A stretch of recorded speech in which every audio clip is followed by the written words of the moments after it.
90 শতক কৃষি জমি কার দখলে থাকবে এই নিয়ে দুই পড়শি বিবাদ। 90 শতক লাগানো কৃষি জমিতে বীজ দিয়ে সম্পূর্ণ মেরে ফেলা হলো ধানের গাছ। ঘটনায় শোরগোল পশ্চিম মেদিনীপুর জেলার চন্দ্রকোনা 2 নম্বর ব্লকের রাধাবল্লভপুর গ্রামে।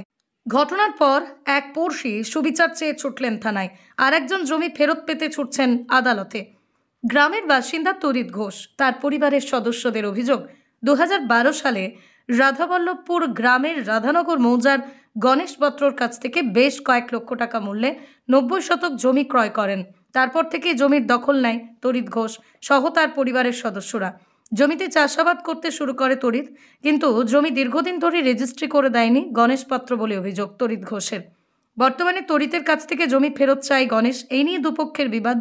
দু দলের শাসক দলের নেতারা আলোচনায় বসেও সমাধান সূত্র বের হয়নি। অবশেষে কয়েকদিন আগেই তরিতের লাগানো 90 শতক ধান জমিতে বিষ প্রয়োগ করে সম্পূর্ণ ধান নষ্ট করে দেয় বলে অভিযোগ তরিত সহ এলাকাবাসী।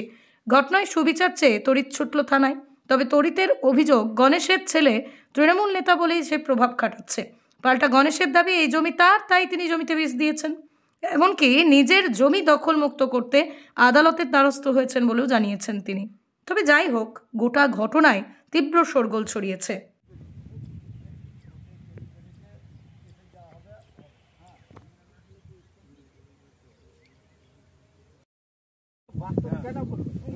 গণেশ পাত্র, গণেশ পাত্র বলে কি গণেশ পাত্র?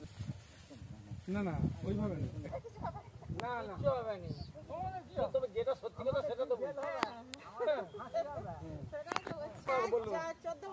দাঁড়াও, তোমাকে জিজ্ঞাসা করবো।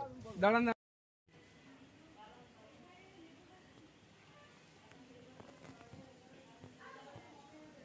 আমরা তিন ভাই দীপক ঘোষ, সন্দীপ ঘোষ, তিনজনে মিলে আমরা জমিটা 2012 সালে জমিটা কিনেছিলাম। কতটা জমি?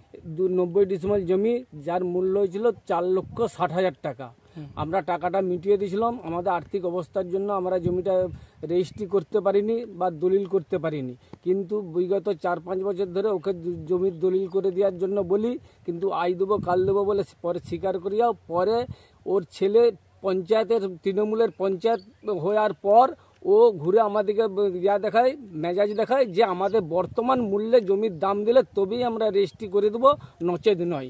আমরা এতদিন চাষ করে আসছি, 13 বছর ধরে চাষ করছি, এই বছরও চাষ করেছি। দেখুন এইখানে আমাদের জমিতে কিভাবে জঙ্গল সাপ দিয়ে আমাদের ধানগুলো মেরে দিয়েছে।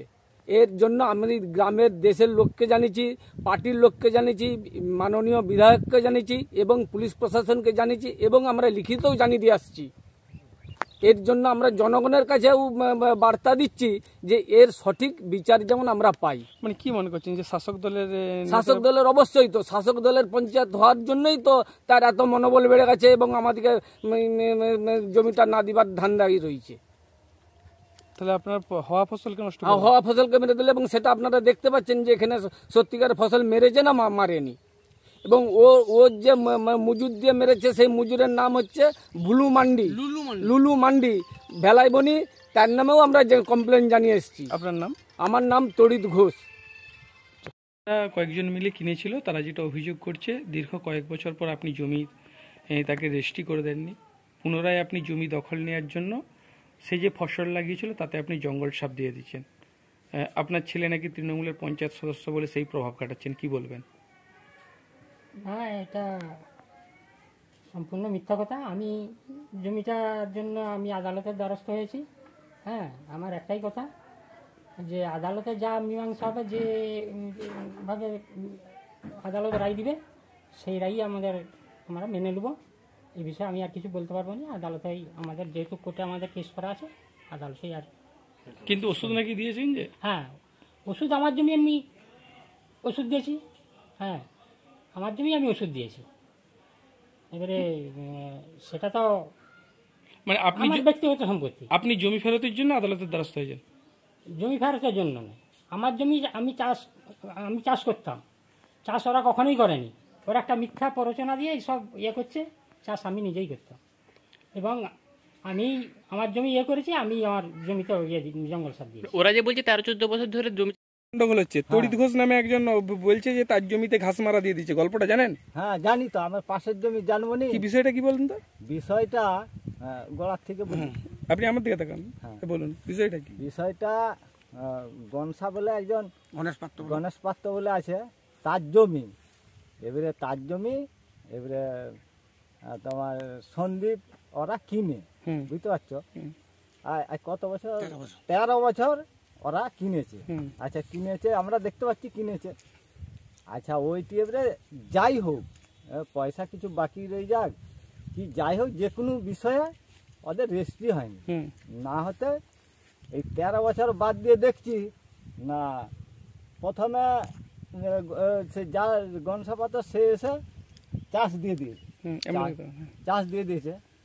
তারপরে আবার দেখছি যারা চাষ করছিল এই 13 বছর, তারা দেখছি ধান বুনে দিয়েছে, ধান এবারে হচ্ছে। আচ্ছা ধান হয়ে গেছে, ওরা এবারে কী করেছে,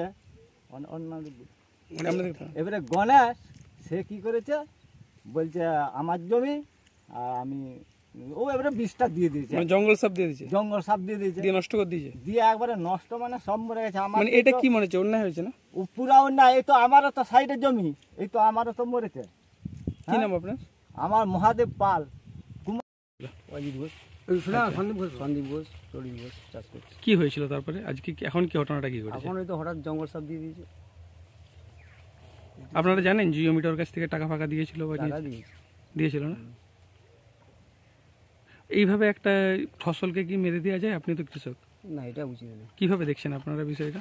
এটা মানুষের কাছে লাগছে, সম্পূর্ণ নষ্ট না? সম্পূর্ণ নষ্ট।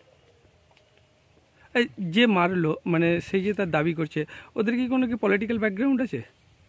রাজনীতি ফাইনীতি করে? পঞ্চায়েত তৃণমূলের। কে? ঋত্বিক পাত্র। কে? আচ্ছা মানে যে গণেশ পাত্র ছেলে ঋত্বিক পাত্র। তাহলে এতদিন সমস্যা করেনি কেন, হঠাৎ এখন করছে? কারণটা কিছু জানেন? কি মনে করছেন আপনারা? এখন এবার কি বলবো বলুন, এটা সমস্যা কি বলবো। আপনারাও চাইছেন যে সমস্যার সমাধান হোক? সমস্যার সমাধান হোক, যে কিনেছে তাদের পাওয়া উচিত। আপনার নাম? শান্তনু চৌধুরী। বিষয়টা আপনি যেটা বলেছেন সেটা সঠিক, কিন্তু এই বিষটাও যে দিয়েছে এটাও কিন্তু একটা মারাত্মক জিনিস, গুরুতর অন্যায় করেছে। যেই করুক, বা ফসল একটা দারুণ জিনিস, সে ফসলকে ক্ষতি করা মানে বিশাল গুরুতর অন্যায় করেছে সে। আপনারা অভিযোগ পেয়েছেন, এটা বসেছিলেন কখনো আলোচনায়? হ্যাঁ, সমাধান হয়নি? চেষ্টা করেছি, সমাধান হয়নি না। কি চাইছেন আপনারা এখন? চাইছি বলতে ধরুন এইরকম যদি বিগত হয়েই থাকে তাহলে তো বহু লোক মরে যাবে।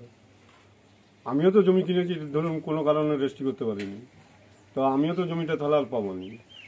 এরকম তো বহু চাষি আছে, বহু লোক আছে, হাজার হাজার আছে রাধাবল্লভপুরে।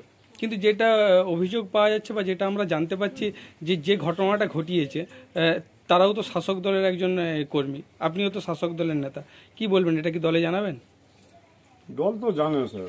জানি।